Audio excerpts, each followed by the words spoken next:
Gamit din lang or style. Pwede man. Gamit pa, mamutulog. Sakit niya. Anyway. This is the 40th session. Gabi 40 na, no? 40th na. Sa Chronological New Testament series. During our last session, gin-cover ta ang Matthew 9, 1 to 11.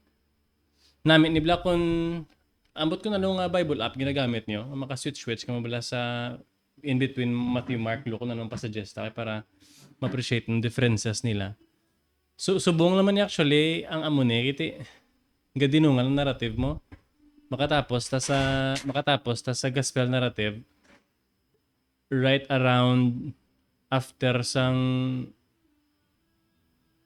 appearance ni Christ, after sa iyang resurrection, pagka-aksan na ng why na tan may overlap. Pero nyo subong aton nga survey overlap sa Matthew, Mark, Luke, sa may John pagid gani. Kahit same sa nga story, after sa sinang narrative, pagka Book of Acts, mas hapos na sa aton. Tumdumon. Especially sa akon Kiti, isa na lang ka-passage, yung imulang taon, hindi na tag-3 or 4, dungan bla. For the 6 ang survey mo na inubrata. Lain man ay akong ma-preaching, kung ang preaching yung context, lain man ay lain man ang exegesis, ang exegetical approach sa kada passages mo, lain man ang perspective or ang attack bala. Pero anyway, ang last na nga session, duman yung ang healing sang paralytic, right? Nga naningwa ginang friends yang ipapalapit sa kay Christ, gintilte gid nilang atop sa balay to gin papanaog sa. And healing sang paralytic tuod, pero the whole point was actually the forgiveness of the paralytic. Ang although sa mata sang kadamaan to ya ka-amazing lang tawon nga ang paralytic ng tindog, pero ang point sa storya to ya nga ang sala sang paralytic ginpatawad. Ano man balik Christ matsyag niya anong hapos yung bal siya ni napatawad sa laya or babangon sa maglakat. Hapos ang balon nga napatawad sa laya kaya wala hindi mo yan makita ya kung napatawad giman to. Pero ginsugo sa ni Christ yung tindog sa dulo niya nga sang iligdaan kag maglakat, the forgiveness of the paralytic. Mamantang pagtawag kay Levi, right? Yung tax collector.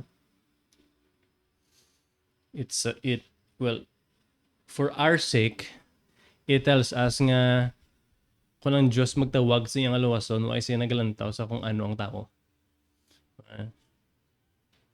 It is only according to His wisdom, His pleasure, kung diin niya ginabasi, kung sino ang ginapili ang aluwason. Hindi yung dumas namin sa luwason. Wow, hindi niya mo na. Alright? Tapos ang question about fasting,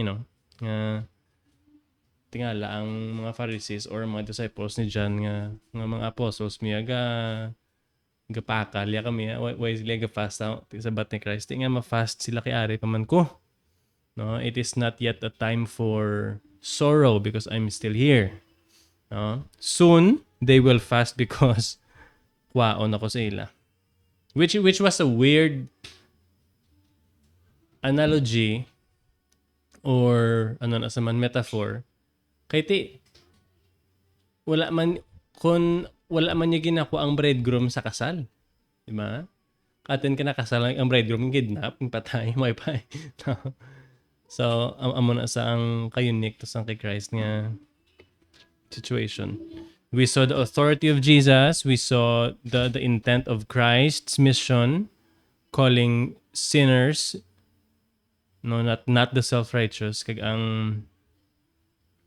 para dito bala sa new wineskins bla, no?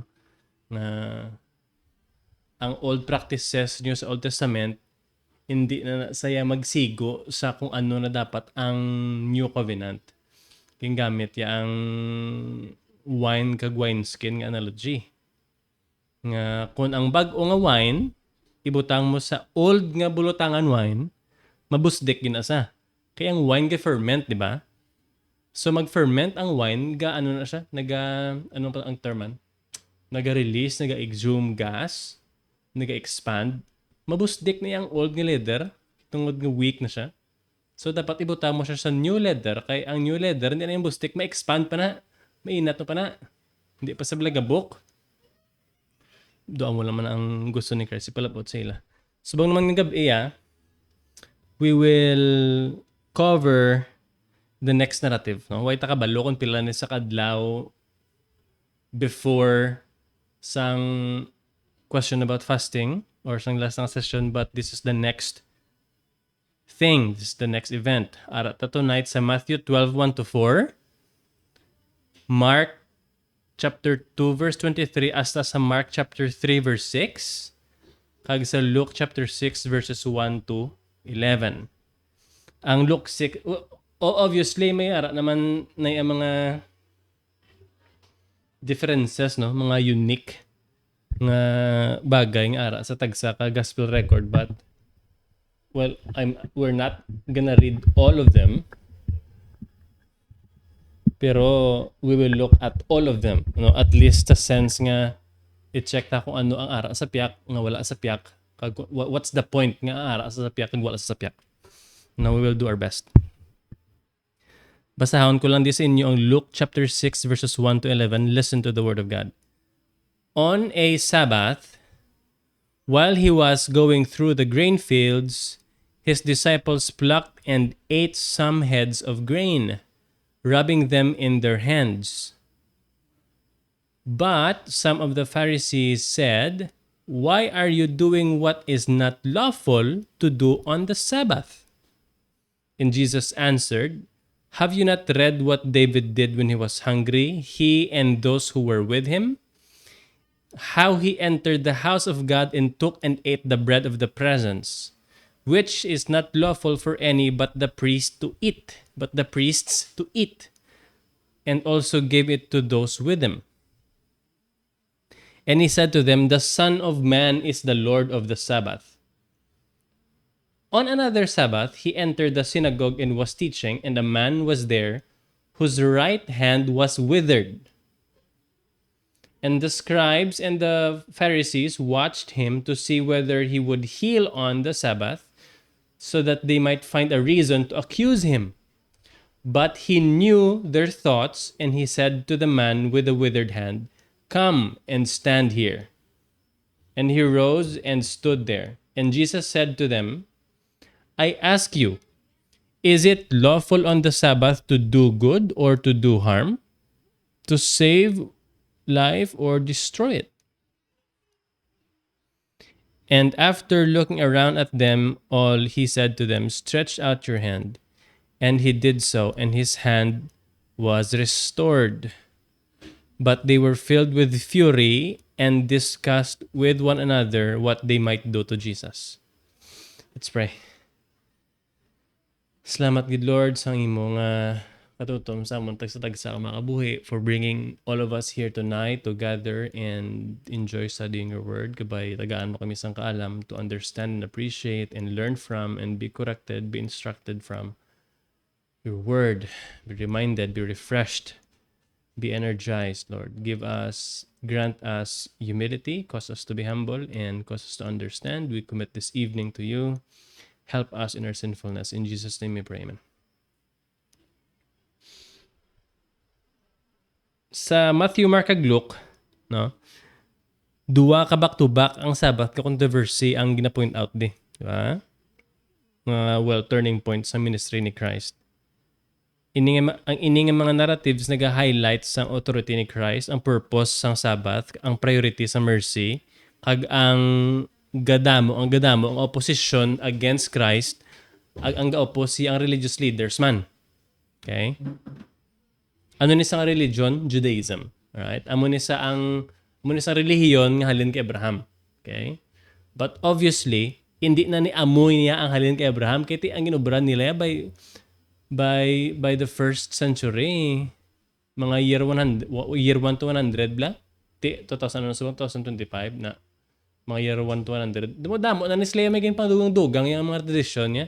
So it wasn't even what Abraham or Moses did. Okay? So ang natabo di ang Sabbath sa Judaism or ang Shabbat, no? Grabe ka central sa kabuhi sa isa ka Hudiyo. Ti kay syempre day of rest sa mo, day of worship sa. Kag ti nakapasad sa fourth commandment as a matter of fact ngani this is misunderstood by the Seventh-day Adventist, no? Pag sila nga keep the Sabbath day to keep it holy, ni miniriya Sabado ya, no? Keep it holy. And it's painful to say, but they're basically amuning ginobra nila sa mga Pharisees, no? Pero I have may mga friends ko nga Sabadista technically, pero kung istoryahon mo sila about grace, salvation by grace through faith, daw wala man kinalain sa kung paano nyo articulate, no? Pero it's gonna become inconsistent when it comes to the point nga di nga Sabado gid. Pagkamakotanay na kun nga Sabado gid dira na sa anong dira na giliko ibalik ka man nila sa Old Testament, which was already fulfilled by Christ. Wala agin abolish ni Christ kundi in-fulfill. Ang storya tan karon ko na ng Sabbath, no? Wala ang problem sa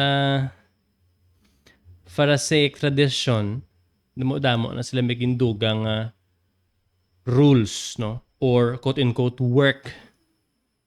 Kag ang natabo na obscure pa ya, no? Wala na natagaan bili kung anugid bala ang Sabbath. Sa kadamo-damo man sa ilang evil nga rason kung amo na ginobra nila, no? Ang ginobra ni Christ, ginhungod ni Christ challenge ang ilang mga legalistic na ginpangdugang niya sa Sabbath. Wala ni Christ ginabolish ang Sabbath, ginrestore ni Christ ang Sabbath sa kung ano gid sa, no? Ginassert niya ang divine authority. Clinical ben gani nga ang mga Pharisees, ang ilang hypocrisy, it lays in paying close attention to ceremonial observances. Ang focus yara sa ceremonias, no? Dapat manghinaw kang tuo mo kamot sa babaw sa imong wala kamot may amog na tatlo ka sulit, no? Makaon ako yan mo kung nakano, no? Damo ka pa ya arte, no? Sige sila obsessed sa small details sa ceremonial observances nga gindugang man lang gid nila, but they neglect the more important matters. Tingin ba na Jesus, ang ginobra ni Christ, ginredirect niya ang focus, no? Halin sa legalistic or rigid nga ceremonial approach sa larger nga purpose yes ang layi, no? Kung anugid ba nga amay law, no? Anong purpose ng law? To show us what we lack, right? Ang point ng Sabbath is loving God and neighbor in true rest and mercy. Amo niyang points ng Sabbath. Hindi saya sa kung pila ka bilog nga rules ang mapati mo to the letter, no? Sabbath is not about, it was never about, okay? Ang ginasaway niya sa mga Pharisees sa kay Jesus, sa mga disciples ni Christ, ila niya gindugang-dugang ya sa kung ano ang Sabbath gid, no? Ang Sabbath gid it was about loving God and loving your neighbor in true rest and mercy. So anong first ring section ang pagpuksi nila sa mga humay. 'Di ba? Tiki Sabbath day man, galakat-lakat si Christ ng disciples siya through the grain fields. Ang disciples siya nagpicnic nagkaon sang grain, no? Or gleaning. Which is interesting kasi Deuteronomy 23:25 allowed siya actually. Allowed siya dapat. So ang pag-object sang Pharisees, gin-accuse sila by asking what is not lawful on the Sabbath. Sa pag-interpret sa mga Pharisees ang plucking grain gin-count nila yung reaping and thresh. Lain man ay nga magpla ka grain lain man na yang anihon mo siya kag i-thresh mo siling ka thresh yun ablang gina I think ang ginobra nila sa una either may dako-dako nga troso na paligid sa humay mo no para mag-crack bala kay parang ang iyang pasi makrak kag magwa yang unod no amo na yang bawal supposedly kaya amo na yang literal nga work di ba ang ginobra ni Christ nag-respond si Christ with scripture and theology ano ginobra ni Christ nag-appeal sa example ni David okay ginrecall niya nga si David sa ano bala sa 1 Samuel 21 sang si David kapalagyo kay Saul nagkadto siya sa Nob gutom sa so ginayo iya si Ahimelech nga magkaon ang problema kay ang pagkaon nga nabilin ang tinapay nga para sa mga pare lang gid no bawal kaunon sa normal nga tawo pero ginatagan sa gyapon niya sang pare ya kay ang hindi lang si David nagkaon na pati upod niya nga tawo nga mga ordinaryo nga mga tawo nagkaon man sang forbidden nga bread. Pero ti nga because the point of the Sabbath is not about the rules, kaya di kung gutom ni sakran magpakanon. Amo ni sabat ni Christ ila. Ti ang amo ni klase nga historical precedent nag-illustrate niya nga ang needs sang tawo mas importante sa regulasyon.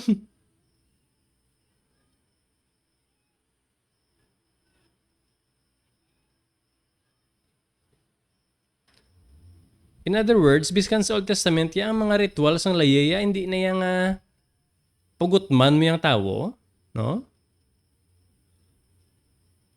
Kumbaga ni Calvin, the ceremonies of the law are not violated where there is no infringement of godliness. Grabe, no? Ang inubra ni Ahimelech, naluoy siya sa ginagutom nga si David, kag sa ginagutom nga mga tao ni David, no? Pwede mo sa nga bawal, guro sila iyan ni ka mga pare. Hindi naglayan na gid. Ang purpose ng Sabbath, rest. Tapos ang tao gutom, Sabbath, di mapakaon na anong utok mo, di ba? Lain man na yung puro ka na lang kaon. Okay. Lain man na yung puro ka na lang rest. Okay? Hindi man na mo na. No? Ang gindugang ni Matthew nga example, si Matthew lang ni nag-record, no? Point out, Jesus pointing out that the priests, quote-unquote, profane the Sabbath every week in the temple by performing sacrifices and yet remain guiltless. So Matthew 12:5.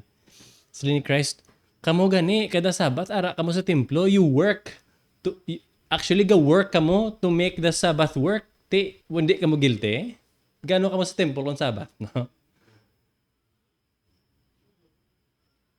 Mamot kay dyan, kakalamutan gid. Minti. No, kung strictuhon mo ang Seventh Day Adventist or Sabadista nga view. Kung rest day nila, kung bawal mag-work kung Sabbath, titani nagpaway ka mas balay nyo. Nga pasimbahan ko nga mahimos ka mo, why would you work to go to church, no?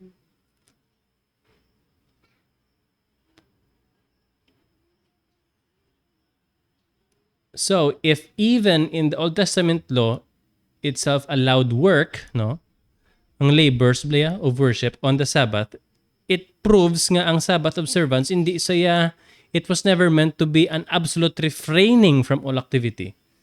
No? Ang points ng Sabbath, it's not about restriction of activities, hindi saya parte sa pagbawal sa pag-ubra. Ang bagay ni Christ, something greater than the temple is here no Matthew 12:6 indicate nga ang iya mismo presensya, ang iyang ministry as Messiah, as the promised Savior, the true temple, gin-fulfill niya kagin surpass authoritatively no ang temple system. Sa kay Matthew nga pag-record sini, no? Matthew 12:7 gin-quote yung Hosea 6:6. Siling, if you had known what this means, I desire mercy and not sacrifice, you would not have condemned the innocent. sang gin-quote ni Christ, ang amo ni nga text Old Testament, this cuts to the heart of the issue. Kaya ang ginavalue ni Yahweh nga dapat may kaluoy ka. Wala yan Diyos labot sa kung ano mo yung kanami ginubrang seremonya. Pero tayo maghiwa kasang kanding mo na do ano gid grabe nga chef gid wala gid regit net naman ang dugo, wala gid agsek. Wala ilabot ang Diyos na, no? God values compassion over ritual sacrifice. I think amo tong post mga video. Do aparte gid sa amo niyo. It's not about the act of going to church. Oh. Hindi saya nga ang ginapangita sa Diyos mo ya, hindi ya nga ang pagbangon mo aga, ang paggadto mo simbahan. Ga sit straight ka gid, way ka gid gipanguyab, hindi na sa amo ng point ya. What God values is ang imong compassion, ang imong obedience, ang imong joy. Sang gin-condemn sang mga Parisiyo ni ang mga ginagutom, gin-expose nila ang ilang kaugalingon nga wala sila inalungong sa kung ano ang layi. Imagine lang, teacher of the law ka pero wala kayo nalungong. Imagine that. I mean, we have seen that, no? Gawali kada pero wala kayo nalungong. So ni Calvin, God declares aloud that He sets a higher value on mercy than on sacrifice. No? Using mercy to signify acts of kindness and sacrifice to signify outward ceremonial duties. Ang gina-imply ni Christ nga para kayo sa audience niyo saya nga ang obra nyo mas may labot pa kamo sa rituales kumpara sa gugma kay solsticia. Thereby, gina-torture nyo ang layas ng Diyos out of its true meaning, no? Kaya tuod nga pag keeps ang Sabbath, no? Kung tuod kagid nga Sabadista, was always meant to include showing mercy and doing good. So if you have to work so hard just to do good, you will work so hard during Sabbath just to do good. Huh? Mark 2:27, the Sabbath was made for man. Si Mark lang record sa nga phrase, no? Si Jesus, di mas mo nagambal the pronouncement of Jesus. The Sabbath was made for man, not for the Sabbath. I think it's a very important distinction that we need to understand. Gin-reorient ni Christ ang Sabbath as nga regalo si actually sa Diyos sa aton, no? Rest, refreshment, worship. Hindi saya burden. No? Hindi saya nga, hay Sabat na naman, bugtaw naman taga ba? Bugtaw naman taga ba? Namin tulog, no? Bugtaw, kahap talaka ba? Palit lang taguroy, no? Ang utok na blang palit-lit lang mo, no? Kaisa na lang yan sa isa kasi mana mo. Tutuod lang yan. Once a week na lang yan. Imput na lang. So, I mean, anyway, ang ginreorient ni Christ nga ang essence ng Sabbath is for the sake of our benefit. In a sense nga, it is for our rest, our refreshment, and worship. Obviously, for the glory of God alone. Ba? Hindi saya nga burden sa aton. Wala taya, well, supposedly for our sakes, wala taya ginatamad magsimba, wala taya gaka-obligar magsimba. Ari naman, manghimos naman, no? Wala na yan dapat sa mind mo yan, no? The night before pa lang yan dapat ang utok mo yan, excited ka na yan nga makabati naman tapulong sa Diyos, boss ba mo ni makita ta naman mga guya sa mga Christians ng iban, mga kamunin mo to. No, because excited ka, joyful ka sa matabo.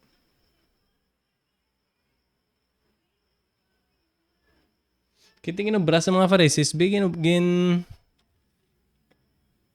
ginimo nila ang Sabbath, yung rule keeping exercise, no?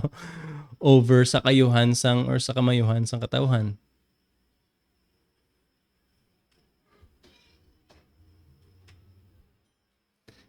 si Matthew ug si Luke wala ni ginhambal ang amo nga part ang the Sabbath was made for man. Okay? Pero the point remains the same. Ang tanan nga gospel, Matthew, Mark, Luke, it culminates, no, ang ining episode it culminates sa point nga ang authoritative claim ni Christ, the Son of Man is Lord even of the Sabbath. Na tanan sila may ara ni ang kay Mark lang the Sabbath was made for man. But three of them, Matthew, Mark, and Luke, Matthew 12:8, Mark 2:28, Luke 6:5, no. So the Son of Man is Lord even of the Sabbath.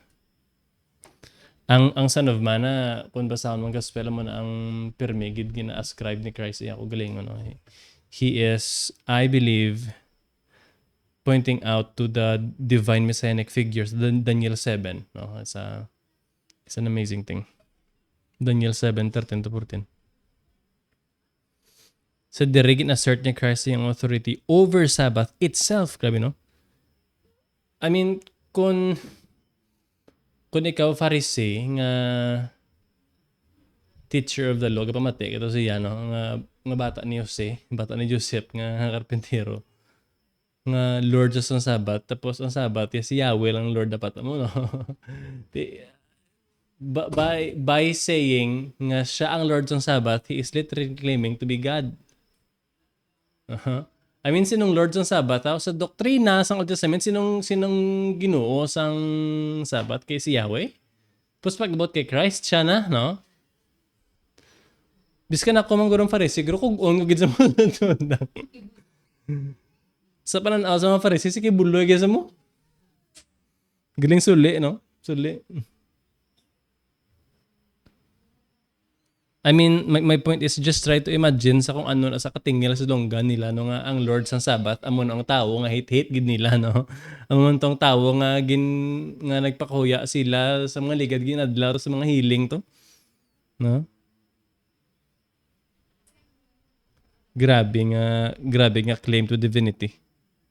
Hambal ni Calvin gani, Christ declares that in the exercise of his authority, he can relax the Sabbath in the same manner as other legal ceremonies. Grabe, no? Si Christ yung authority, yeah. Not only nag-refuse nga mag-submit sa misinterpretation sang mga Pharisee about the Sabbath, gin-assert niya kung ano gid ang Sabbath. Gin-define niya ang Sabbath by himself because he is the Lord of the Sabbath. Grabe. So, sa Matthew 12:1-8, ang emphasis ni Matthew, biblical and theological arguments, okay? Mention niya nga ang mga disciples gutom. Right? Si Matthew lang ang nag-mention sina Matthew 12:1. Tapos Matthew also uniquely adds the example of the priests working on the Sabbath, Matthew 12:5. Something greater than the temple is here, Matthew 12:6. Si Matthew malang ang nag-quote sang Hosea 6:6, Matthew 12:7. No? Ang priority is compassion in the ritual. Kaya ang theme sang kay Matthew nga style is Jesus as the fulfillment of scripture mo, no? The promised Messiah. The one who brings deeper righteousness. Ang kay Mark naman niya, lipot, no, concise. Well, I think ang kay Matthew ang pinakauna nga nasulat, no. Wala gin mention ni Matthew nga wala gin mention ni Mark nga nagutom ang disciples. Wala man gin mention ni Mark ang nga kamo gani nga mga priest nga work sa Sabbath, why na kay Mark, okay? Instead, ang gin-include ni Mark nga siya lang nagsulat is this, Mark 2:27, the Sabbath was made for man, not man for the Sabbath. No? Ang adlaw sang pagpahuway para niya sa tawo. Hindi yang ang tawo ang maserbisyo sa adlaw sang pagpahuway, no? Hindi sila the other way around. Ang purpose ng Sabbath it's for the benefit of men. It's not the other way around.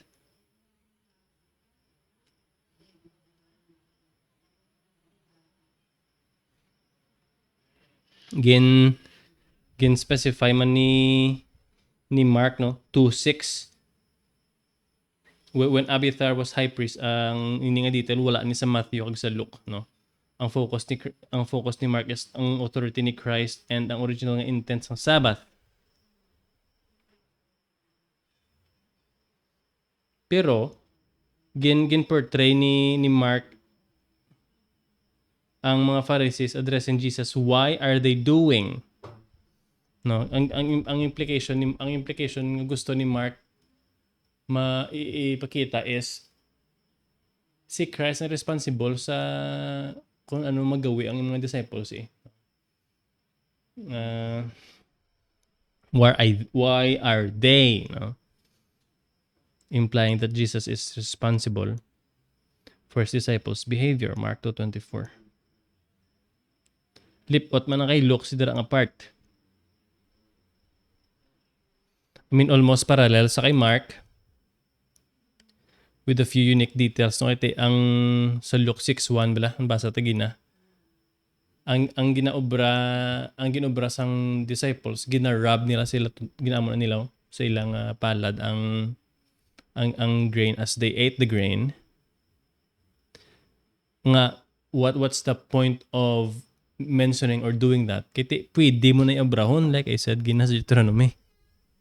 No, it's actually a allowable action. Ti ang protesta sa mga Pharisees, why are you, no, plural, why are you doing what is not lawful on the Sabbath? Ambot silingon, gin-misinterpret nila ang kung ano ang bawal kag hindi bawal sa Sabbath. Gin-accuse nila si Jesus kag niya mga disciples. Nami, kung basahon mo nga narat, well, kung basahon mo sa pasunod, okay man na, no? Like, basahon mo siya canonically. Pero if you look at the narrative, makita mo hala gutom sila gali, no? Kung wala gin-mention ni Luke kung gutom sila, gin-mention ni Matthew yung gutom sila. Ma-amaze ka bala sa kung paano agasigo ang narrative bala, no? Nga wala sila gali may ginubura nga bawal ya kahit iambal ni Luke ya gina rub nila sa ilang between their hands ang grain. Wala sila sa may ginalabag nga layi.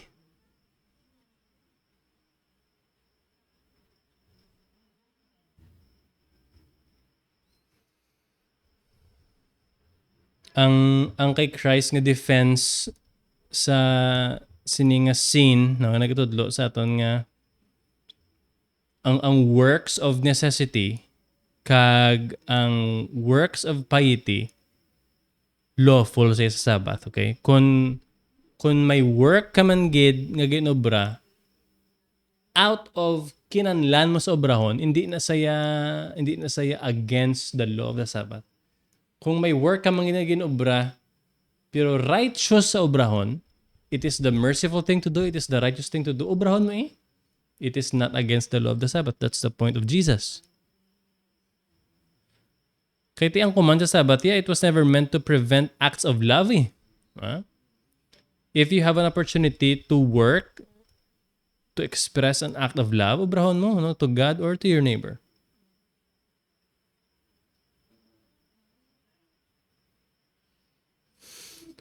Ang comment ni ang author balasang Heidelberg Catechism, I think si Zacharias Tursinus, ang iyang comment sa fourth commandment, the purpose of the Lord's Day is that works of charity, liberality, and kindness might especially be performed towards our neighbor on this day. Especially on this day. Kiti kung pagutuman mong disciples, kung pagutuman mo hungod, no, ang tawo or sa amo to nga instance, kung pagutuman hungod disciples, nga may pagkaon ma lang. Kung may pagkaon man, it actually contradicts God's merciful character. No? Unless you gusto mo yung mag-fast. No, I mean, unless you ginhungod mo yung mag-fast because you wanna pray for something, you want to read your Bible sa kung ano man yung preference, you want to you want to pray about anything at all, you want to thank God, gusto mo mag-meditate through fasting, pwede na yan. Pero kung gutom ka, kag-need mo ko gusto mo mag-count, tapos sige paggutuman ka tungod Sabat, kung naglain agad, no? It's against God's character.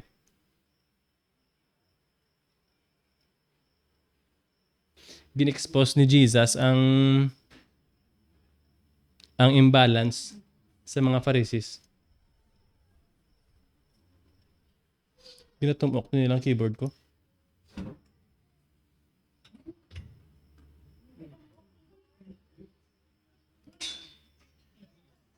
Okay na. Impatay ko na, babe.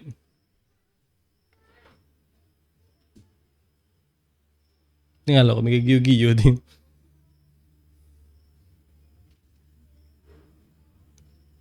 Ginexpose ni Christ ang imbalance sa mga Pharisees. Kaya hung doon nila yung pagutuman niya ang tao ya just for the sake of adhering to the ritual of the Sabbath.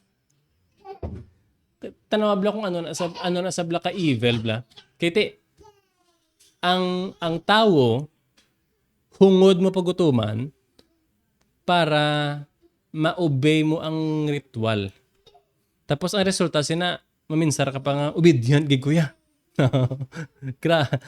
Grabe kay evil nung obedient gid kuya kay ginobey ko ang Dios ang ending by the way ginhungod mo ya harm ay mga neighbor. Ano so go love your neighbor as yourself. Da?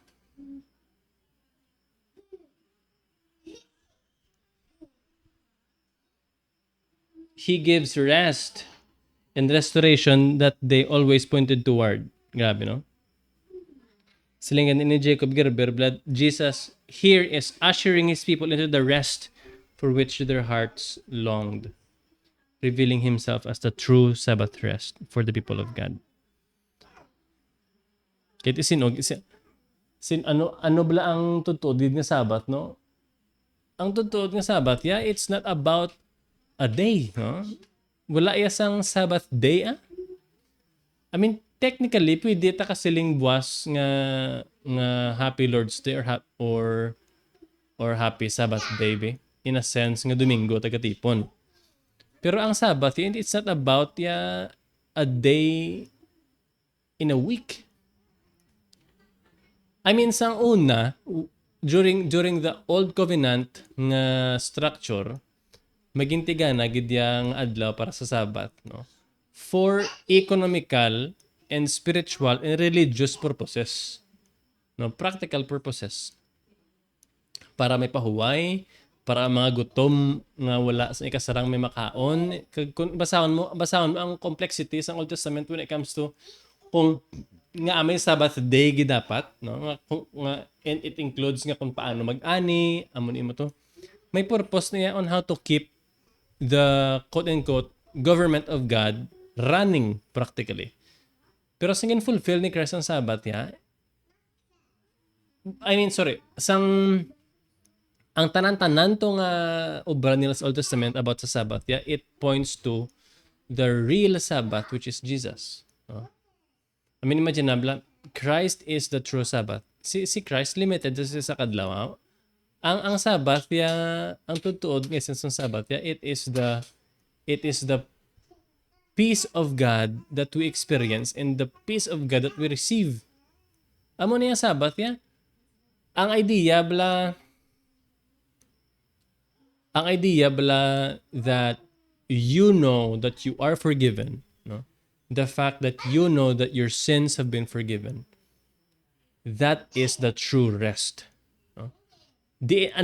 Sa tanan-tanan nga pwede mo mapinsaran sa imo Christian life, no? Ano yung gahatag sa imo rest? No? What gives you true rest and what gives you true peace? It is to know that your sins have been forgiven. Amo na imo nga Sabbath kaya si Christ. Sino nag-accomplish ng forgiveness ang sala mo kay si Christ? It is not contained in a single day. Even in the Old Testament, if we look at kung ano ang gina-foreshado sang literal Sabbath, no, by the letter, ang na-experience nga forgiveness, ni Abraham, ang na-receive nga righteousness ni Abraham, no? That was the true rest. That was the true Sabbath, no? And that was fulfilled by Christ or accomplished by Christ.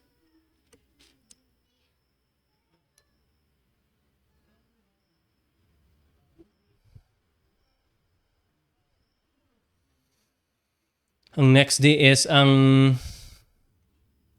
pag-ayos ng kamot sa withered hand.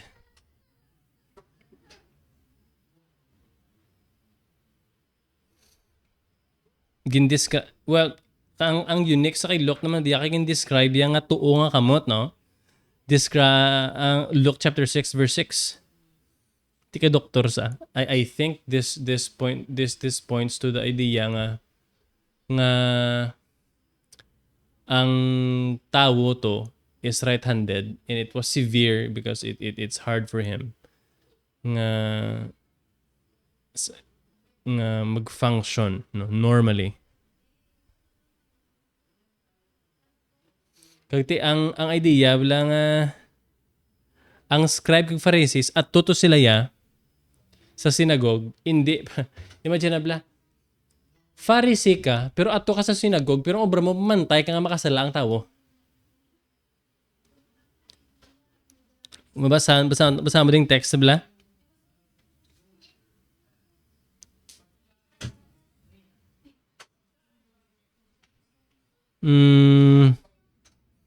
Luke 6 verse 7. And the scribes and Pharisees watched him to see whether he would heal on the Sabbath so that they might find a reason to accuse him. Pero ara ka mo sa sinagog, pero obra niya, bantayan nyo nga makasala sa pusa ini sa ano. Imagine na bla?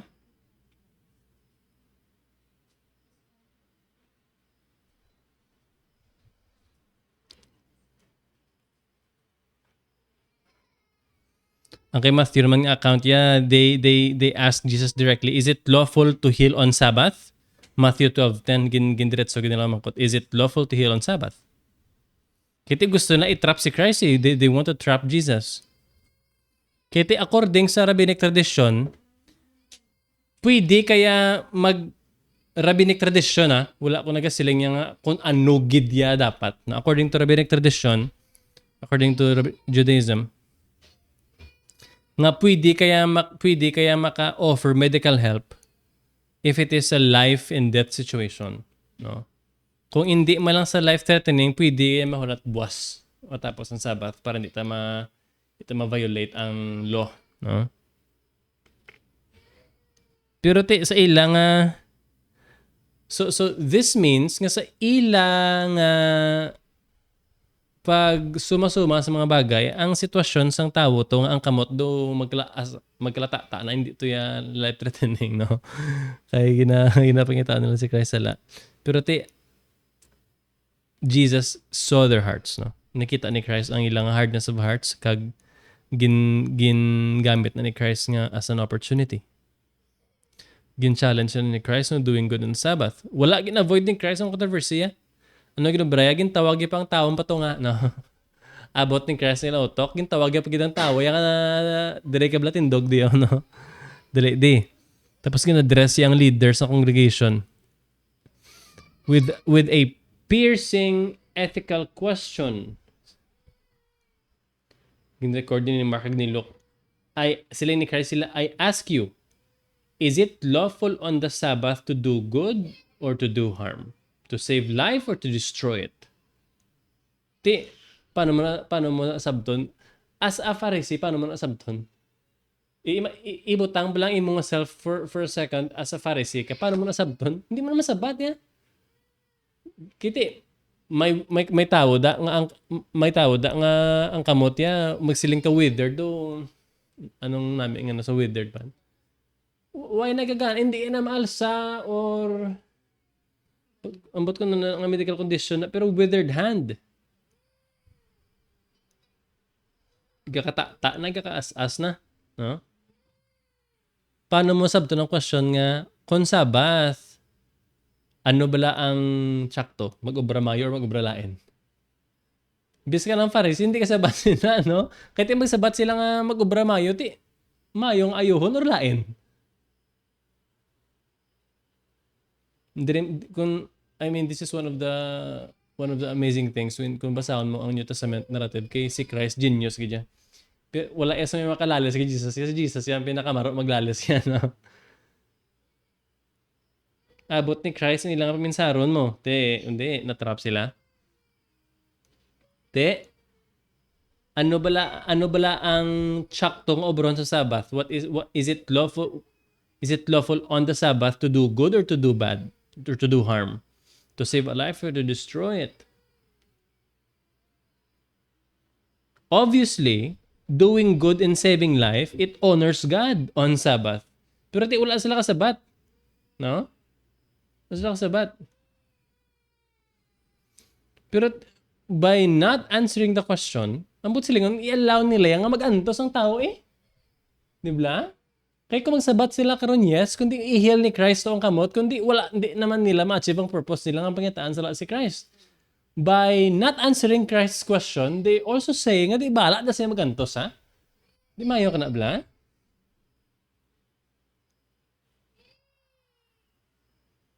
Sugpunan pagid ni Christ. Kay Matthew naman niya galing ya, no? Nga analogy. Which one of you who has a sheep, if it falls into a pit on Sabbath, will not take hold of it and lift it out? No. Grabe yung common sense, no? Kahit siyempre, kung biskan Sabbath day pa na iyak, madagdag sa buong imo yung kanding o ng imo nga karero, kwaon mo gina yan, no?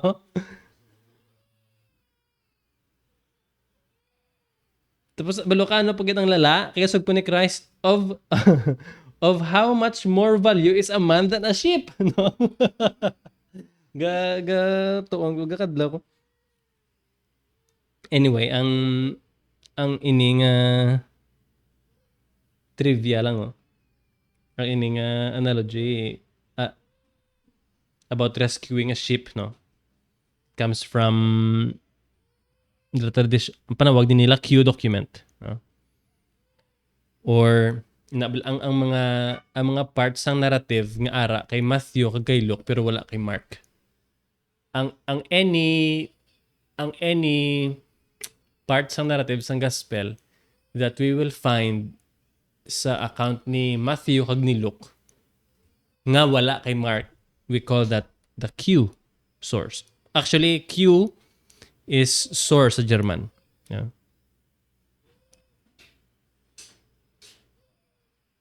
Hindi lang ko ambot ko nakabasa kamo sang the Da Vinci Code.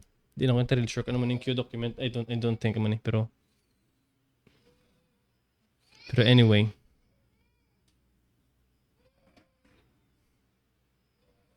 Pero in all cases, ang argument ni Christ clear gid ya, no? Hindi lang yang ang pagkamaluluyon, it's not just permitted on Sabbath. Hindi lang yang permitted ha. Dapat amugin na yung obrahon mo. Hindi lang yang allowed na lang na. Hindi lang mo na yan. Actually, amugin na yung obrahon mo yan. Because the heart of the Sabbath is to bless, to save, to heal. No? Kaya ano ganing fourth commandment gani? Keep the Sabbath day ng ano ganing fourth commandment gani?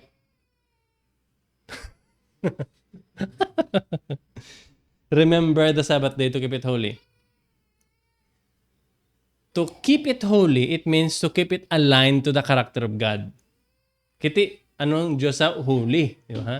Anong Diyos merciful? Ti, ano man, hindi man napagayo ng kamot sang kubre. Wala, hindi naman parisis yan. Again, gin-expose. Ano sabi man? Pagkatuan sa simo? Sabad?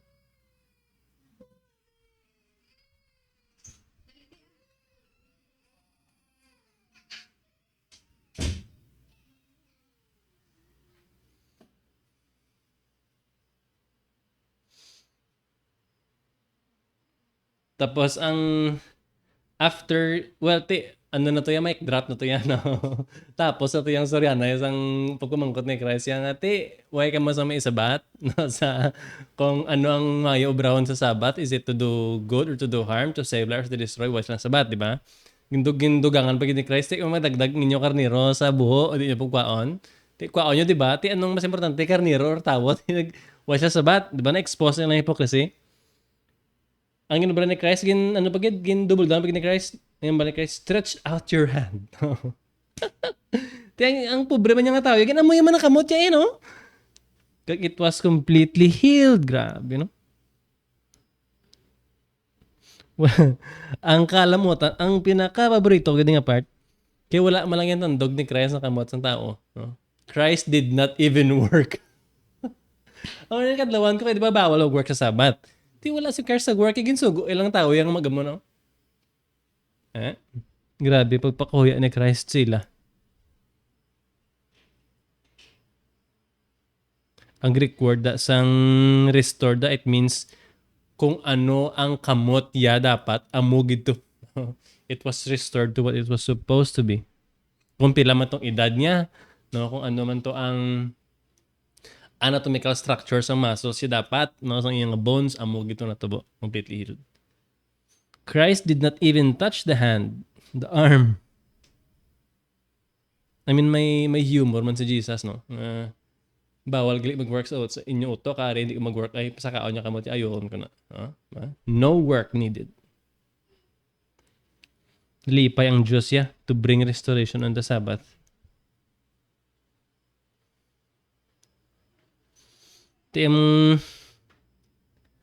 Ang ilang hostile reaction need naman nga i-take note, no? Nangin hostile sila. Kaya na witness nilang healing, instead of ma-rejoice sila kay na ayong tao, ano hambal ni Luke sa verse 11, chapter 6, they were filled with fury. No? Filled with fury. Hambal ni Matthew, the Pharisees went out and conspired against him how to destroy him. Matthew 12:14. Ang kay Mark 3, lala pagid. Mark 3:6. Kaya pagid sila yan, nagplano. No? They immediately plotted with the Herodians, mga nag-support kay Herod Antipas, bla. Imagine bla, leader ka sang law, sang Jews, tapos makonspire ka sa enemy to kill someone nga nag-ayo. Anong utok, no? Pero tingaw yawa, gadya. Grabe. So imagine bla, Aryo, sa Sabbath day, ginbawal nilang work, di ba? Pero ano ba nila? They worked so hard to plot against Jesus. Grabe nga mga utok, no? Si Christ, wala malang gadigin tandog tong kamot, nag-ayo sila, pero nag-reach out sila sa ilang mga kontra. Na bilang may bagot na kontra, ang kontra mo sa amigo mo naman, no? To plot against Christ. Grabe. This was a really interesting scene.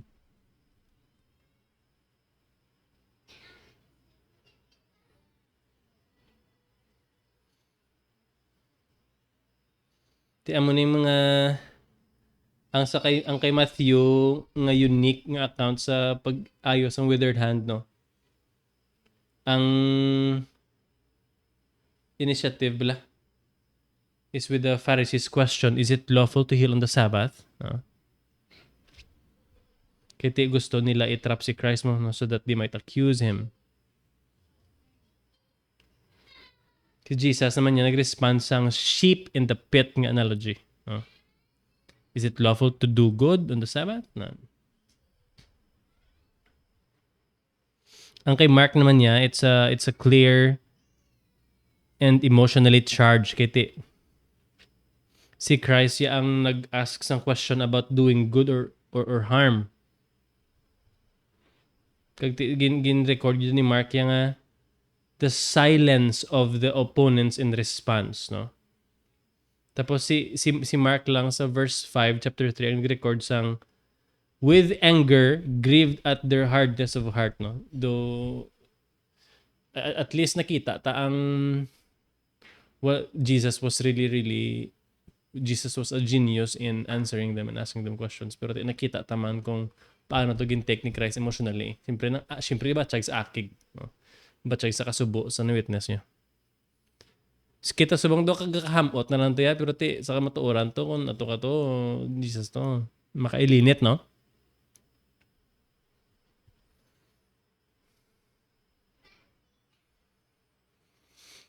And ang idea pag ni Mark by mentioning nga nagplano gid nagplot gid ang mga Pharisees with Herodians, no, it shows us kung ano ka seryoso nga threat si Christ sa ilang na-establish nga religion eh. Okay, imaginable ang hindi nga religion niya na-establish na namo niya dugay na niya. Tapos gulpi ka lang di maabot kag pangliwaton mo naman tanan, no? Tapos kami panglain, no? Papatay ka na lang namon, no? You're bad for business, basically man.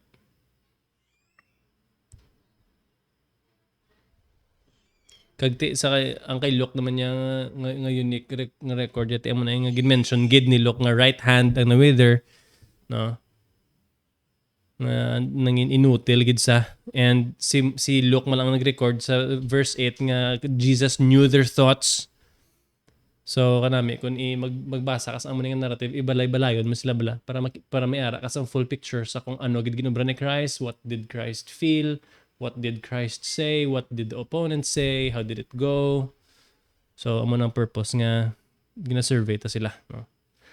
Of course ginobra ta diya ano niya Trabla 57 minutes na ta, pero wala pa gid ta naka-dive gid mayo sa ano gid ang text. Pero what we're doing is a survey. It's not a para may idea ta sa narratives ng New Testament the best we can, no? Wala gid mention ni Luke nga si Christ, nag-focus siya si Luke sa authoritative word of healing, no? Si Luke na nag-describe nga ang mga tao is filled with fury, Luke 6:11. Tapos ang fury para naabla, wala tamo sa Greek, inablang fury nga nablang kaakig nga wala rason.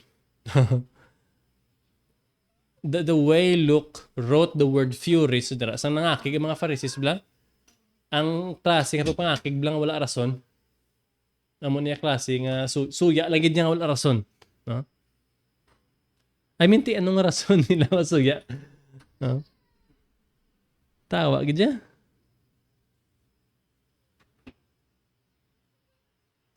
Temo na ang account ni Luke yan nag-emphasize ang it highlights the escalating malice, no? Pero wala na mention nga ang ilang decision to kill Jesus.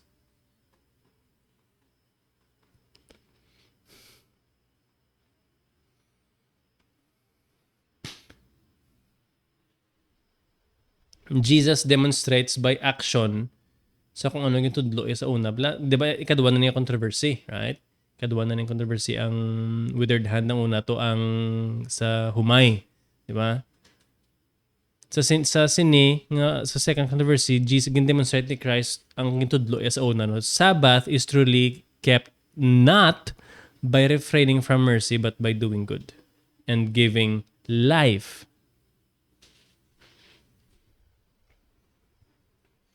Pang-skip na ng iba na.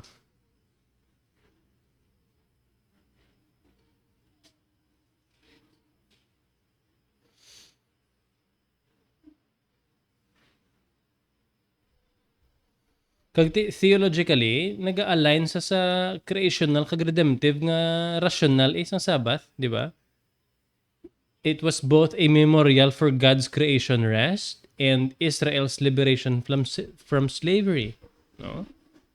Ang idea nga nakagwa to ang tao sa Egypt, nakapahuway, no? Naka-experience sila sa sang Sabbath rest tungod nga nakagwa sila sa slavery. So Jesus, by healing or freeing this man's hand, he was acting in the very spirit of the Sabbath. Nagkadala siya sang rest from affliction kag freedom from bondage. Sa mga miraculous healings ni Christ, makita ta ang mera ta glimpses, no? May glimpses ta sang eternal Sabbath rest nga aton gina-expect. I mean, subong pa lang niya we experience the Sabbath that we are hoping to experience more of in the future. I mean, kung mapatay, hallelujah. That's the amo na sang final Sabbath mo. I mean, mapatay ka, buhion ka in the future, butahan ka pag body, no? Basta dito ka pala mag-abs, pre. Tapos si... Doon na sorry, ano to, Mel, no? Isa na tong... At ito sa Pastor Elvis, mo? Nga, ang view ni Pastor Elvis, ya, nga, kung ano ka di, kung mapatay ka, daw amo mo ko na gyapon. So, kung napatay ka nga chubby, basta chubby ka gyapon sa eternal state. Kahit Pastor Elvis na yan, kahit wala man na sa Bible mo, nga, pero pwede ka makahumaom bla. Sa view ko ya, kahit perfect body ba, incorruptible, matsyag ko yan, wala to excess fats yan.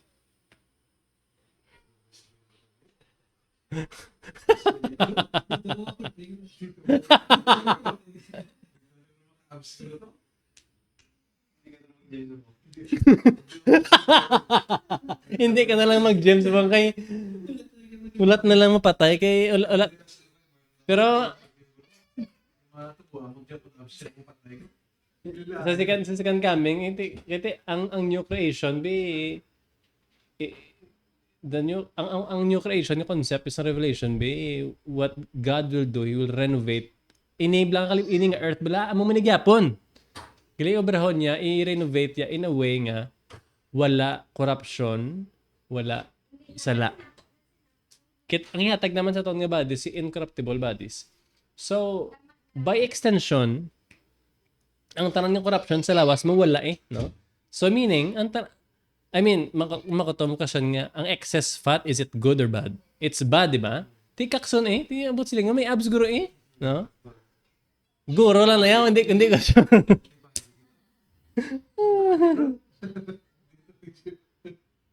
Why ka pa si Mark, what any kita na ipa-abs sa bang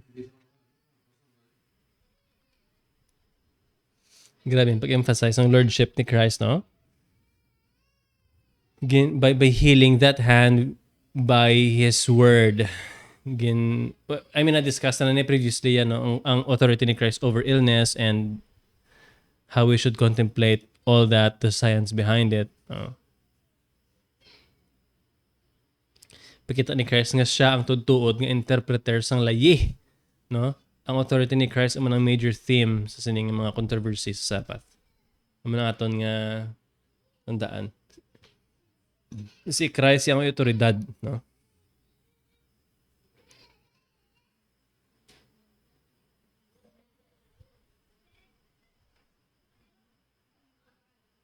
Kagti I think ang last ko gusto i-mention amon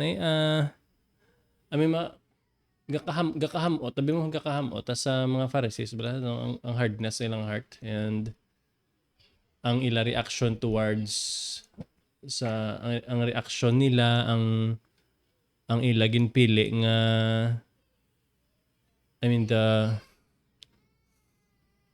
how they preferred to act towards the needy, no? Kinahanglan i-heal, tapos ang ilang misinterpretation ang ilang intentional twisting of the truth, no?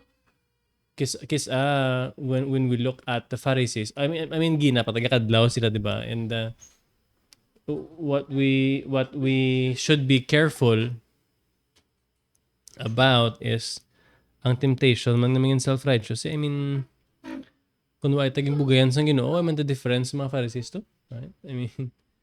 Basi kini mas dala pa tayo kiti subong ya tanan-tanan sa to. We have the complete canon of scripture. We have all the resources. We can study anytime we want. We can study without persecution. But the point is, sanggin exposed ni Christ ang hearts ng mga Pharisees, it should also be a humbling experience to us. Okay? When Jesus exposed the hypocrisy of the Pharisees towards kung ano ang paglantaw nila sa Sabbath, how they misinterpreted what Sabbath really is, what Sabbath really was, no? Dapat ang resulta sila sa aton, it should be a humbling experience nga kung way taging bugayan sa Ginoo if we did not receive the true Sabbath, wala tas ang kinalain sila. I mean, we're from the same lump, no, of clay sa ining mga Pharisees, and tas ta. Amen. Pray ta.